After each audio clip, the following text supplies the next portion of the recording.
Well, good afternoon and welcome to another episode of Investigate Everything on dailyclout.io. I'm Brian O'Shea. I'm your host. I am very excited today to have with me a guest who I've been really trying to get on the show for quite some time.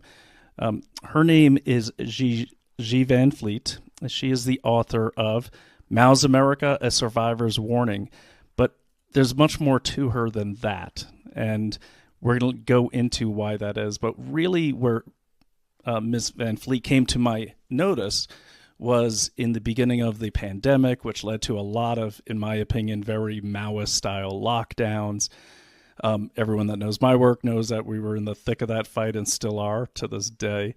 But she spoke up at Loudoun County in Virginia at a Loudoun County school board meeting about, and I'll let her kind of go in those details more, really about how many of these policies, especially critical race theory, were Maoist almost to the letter. And I don't want to maul that up for her. What's going on in our school? You are now training our children to be social justice warriors and to loathe our country and our history.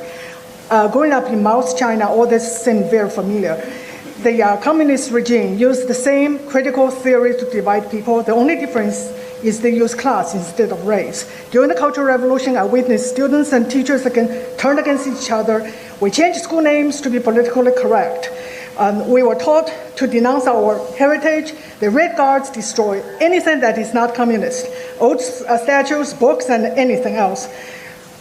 We are also encouraged to report on each other, just like the Student Equity Ambassador Program and the bias reporting system. This is indeed the American version of the Chinese Cultural Revolution.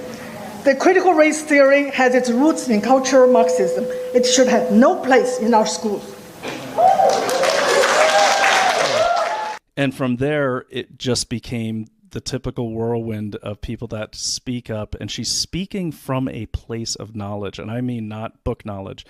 Ms. Van Fleet was, I believe, 7 years old in China, in Mao's China, and grew up right around the time of the Cultural Revolution, saw it all, and then eventually went off to college and made her way to America. It's an amazing story, and this is an amazing guest. So without going too much into detail, I will bring Ms. Van Fleet to the stage, and I will let her tell you all about herself. And welcome, and thank you so much. I'm glad we finally were able to connect. I know, finally. Thank you so much for inviting me, Brian. Yeah, thanks for coming. Thanks for coming. So you heard my introduction. Yes, thank you for the introduction. And let me just, what I'd like to do now, what I like to do with all of our guests is just, I'm going to give you the mic and just tell us about, quickly, but the important points, how you got here. Okay, yeah. Meaning this place in history. You are a big voice and an important voice because more than just saying something's wrong, you are connecting it to something that's already happened in Mao's China. And so if you would just tell us a bit about your life, how you got here, and we're going to go into some discussion about what's happening now and maybe what people don't even realize is happening now. Yes. Yeah, I was born into communist China. And so when I was about 7, not quite 7, I just had one semester of my first grade when the Cultural Revolution broke out. And really, to a young mind, it was overnight. I think to a lot of people, and it seemed to happen overnight, just like 2022. And many people's memory probably is also overnight. But overnight, the school was shut down. Why? Because there's no one running the school. Why there's no one running the school? Because the principals and teachers were ousted by the children. And those are the Red Guards. And so school stopped, and I had no school for 2 years. In some areas, it's 4 years. And so, about how old are you when this was happening? I was not quite 7, turning 7. Okay. And so I just started 1966. 66, yes. That's right. Yes. And so I just started my second semester. So overnight, there's no school. And so when there's no school, we just free to go anywhere. So as kids, we just went to the street. So here's something important to know.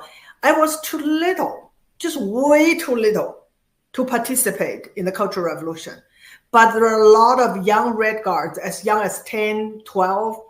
And I was just way too young. Otherwise, I probably would be part of that because this looks very exciting. Why is it exciting? Because the kids, basically just like what we see in America. So did it feel like this? Yeah, I know that pull. This like something's happening. You want to be involved, and I've seen that a lot. I even saw that here in America with a lot of kids. So public trial, so like a public humiliation. I've seen the pictures with these like dunce caps and everything. Yes, and I do encourage your listener to check it out on YouTube. Check out something called Three Body Problem. It is the opening thing. It's only like 2-3 minutes of the new Netflix series called Three Body Problem. I was very surprised that Netflix had such a series, but that is a struggle session. It's a struggle session of students struggle against their professors who are considered reactionary.